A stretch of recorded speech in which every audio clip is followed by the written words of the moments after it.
Police মহাপরিদর্শক Chowdhury Abdul Al Mamun বলেছেন, ভারতের কলকাতায় নিখোঁজ ঝিনাইদহ ৪ আসনের সংসদ সদস্য আনোয়ারুল আজিম আনারের মরদেহ পাওয়ার বিষয়টি এখনও সরকারিভাবে জানানো হয়নি ভারত থেকে। তাই এখনই এই বিষয় নিয়ে মন্তব্য করা সম্ভব নয়।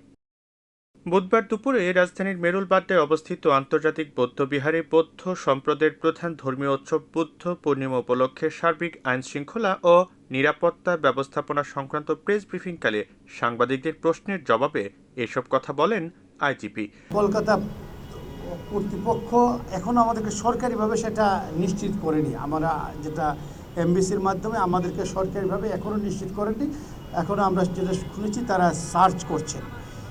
তো যখন তারা পাবেন আমরা তখন নিশ্চিত খবর দিতে পারব। এমপি আনোয়ারুল আজিমকে হত্যা করা হয়েছে কিনা এই প্রসঙ্গে প্রশ্ন করা হলে আইজিপি আবারও বলেন, এসব তথ্য পাওয়ার ব্যাপারে আমরা কাজ করছি, এখনই এই বিষয় নিয়ে মন্তব্য করা সম্ভব নয়। আমরা এই বিষয়ে কাজ করছি এবং যখন আমরা তথ্য পাবো আপনাদেরকে সাথে সাথে জানাবো। এদিকে কলকাতা নগরের নিউ টাউন এলাকা থেকে বাংলাদেশি এই সংসদ সদস্যের মরদেহ উদ্ধার করা হয়েছে।